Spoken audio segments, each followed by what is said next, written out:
মিষ্টি ক্যাম্পের সমস্ত ভিউয়ার্সদের আমার চ্যানেলে স্বাগত জানিয়ে আমি চন্দ্রিমা হাজির হয়েছি পালং শাকের একটা নতুনত্ব রেসিপি নিয়ে। আমার আজকের রেসিপি পালং চিংড়ির ভর্তা। ভীষণই সুস্বাদু এই রেসিপিটা গরম ভাতের সাথে খেতে লাগে অসাধারণ। দেরি না করে চটপট দেখে নিই আমার আজকের এই রেসিপি। ভিডিও ভালো লাগলে লাইক, শেয়ার আর কমেন্ট করতে ভুলবেন না।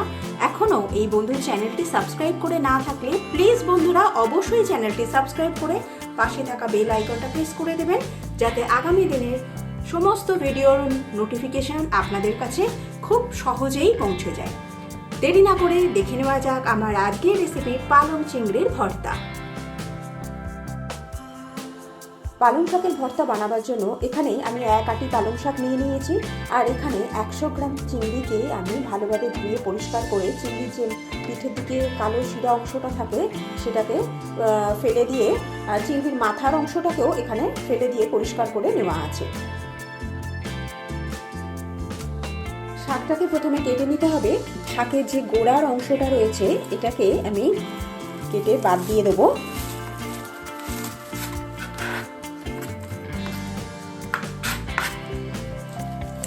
আর পুরো শাকটাকে আমি 3 টুকরো করে নিয়েছি।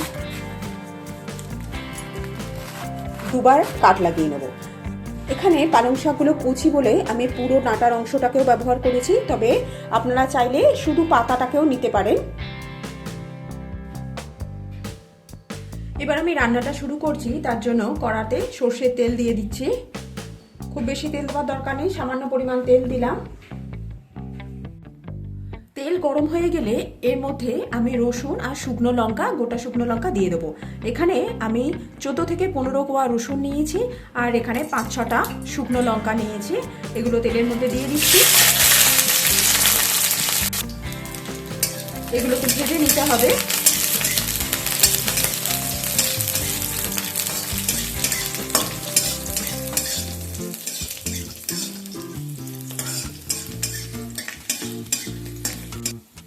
ভেজে নেওয়া হয়ে গেছে, এবার আমি এগুলোকে তুলে নেব।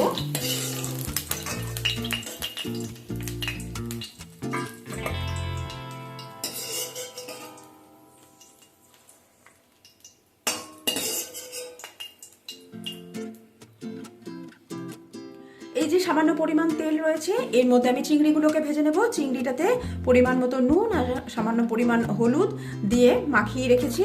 চিংড়িটা দিয়ে দিচ্ছি কড়ার মধ্যে।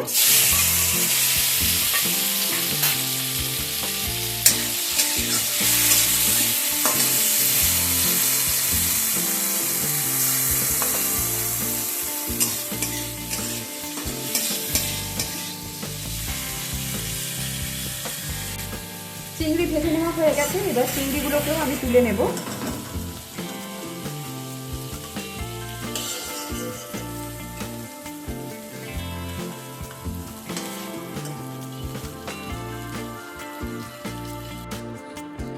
কড়ার মধ্যে দিয়ে দিচ্ছি সর্ষের তেল। সামান্য পরিমাণ সর্ষের তেল দিয়ে দিলাম।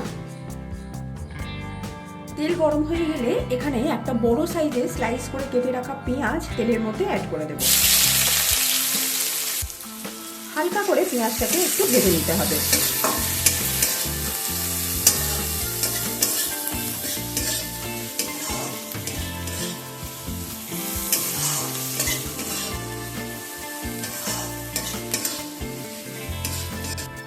হালকা করে পেঁয়াজটা ভেজে নেওয়া হয়ে গেছে, এবার এর মধ্যে আমি কেটে রাখা পালং শাক দিয়ে দেব।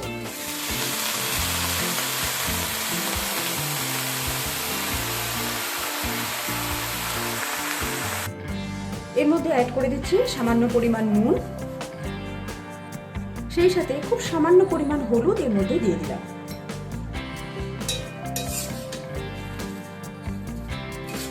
গ্যাসের ফ্লেমটা মিডিয়াম টু হাইতে রেখে শাকটাকে একটু সেদ্ধ করে নিতে হবে। যেহেতু নুন দিয়ে দিয়েছি, শাক থেকে জল বেরিয়ে যাবে। মেশাতে মেশাতেই অলরেডি জল বেরোতে শুরু করে দিয়েছে।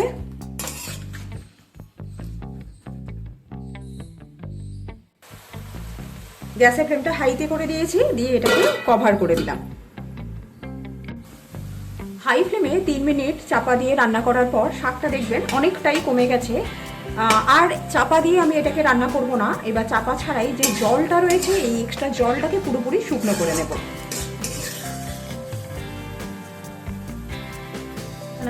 মানে শাকটাকে খুব বেশি সেদ্ধ করার দরকার নেই আমাদের। আরেকটা কথা আপনাদেরকে বলে দিই, শাকে যখন নুনটা দেবেন তখন কিন্তু একদম সামান্য নুন ব্যবহার করবেন, কেননা শাক এমনিও কড়াই পড়লে অনেকটা কমে যায়। আপনারা দেখে বুঝতেই পারছেন যে এক আঁটি শাক কতটা কমে গেছে। আর এর পরেও কিন্তু এই রেসিপিটাতে নুনের ব্যবহার করব, তাই খুব সামান্য পরিমাণ নুন দিয়ে শাকটাকে সেদ্ধ করে নিতে হবে। এরকমভাবে সরিয়ে সরিয়ে একটু ফাঁকা করে দেবেন, দেখবেন যে জলটা বেরিয়েছে সেটা শুকনো হয়ে যাবে তাড়াতাড়ি। দেখুন শাক থেকে যে জলটা বেরিয়েছিল সেটা পুরোপুরি শুকিয়ে গেছে। এবার আমি গ্যাসের ফ্লেমটাকে অফ করে শাকটাকে একটু ঠান্ডা করে নেব। শাক ঠান্ডা হয়ে গেলে একটা মিক্সিং জারের মধ্যে নিয়ে নিচ্ছি।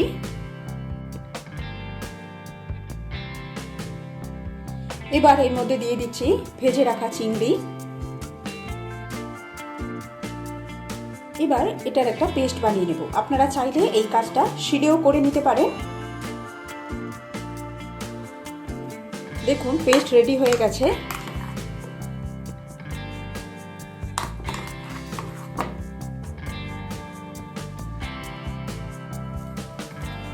এবার যে প্লেটের মধ্যে আমি ভেজে রাখা রসুন আর লঙ্কাটাকে তুলেছিলাম তার মধ্যে আমি দিয়ে দিচ্ছি নুন, পরিমাণ মতো নুন দিয়ে দিলাম।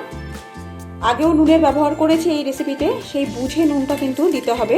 এবার নুন দিলে কি হয়, এগুলোকে এরকমভাবে মাখাতে অনেকটা সুবিধে হয়। এইগুলোকে আমরা এইভাবে মাখিয়ে নেব। লঙ্কাগুলো ভেঙে যাচ্ছে দেখুন কত সুন্দরভাবে, আর রসুনগুলো কিন্তু এরকমভাবে হাতের সাহায্যে চেপে নিচ্ছি।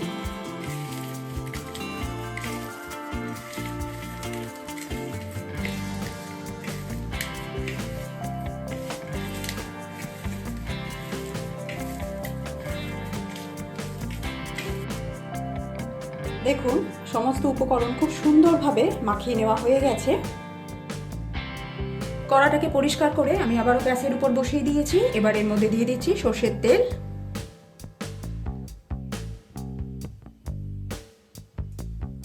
তেল ভালো মতো গরম হয়ে গেলে এর মধ্যে আমি কালো জিরে ফোড়নের জন্য দিয়ে দিলাম।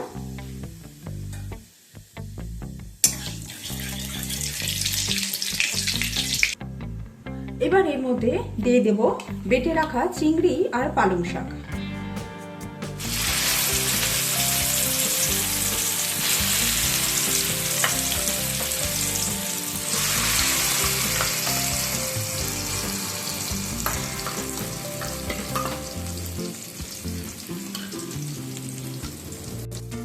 গ্যাসের ফ্লেমটা লো টু মিডিয়ামে রেখে এটাকে আমি অল্প কিছু সময় নিয়ে নাড়াচাড়া করে নেব।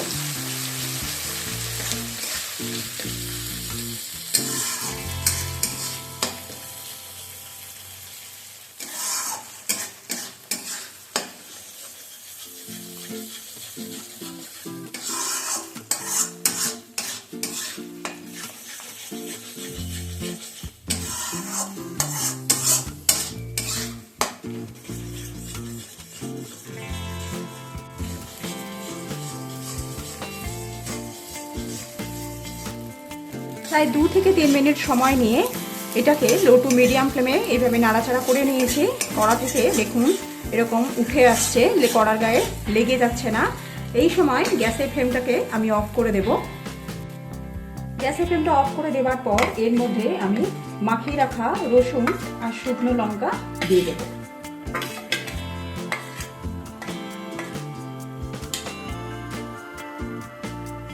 এবার মিশিয়ে নেব সমস্ত কিছু।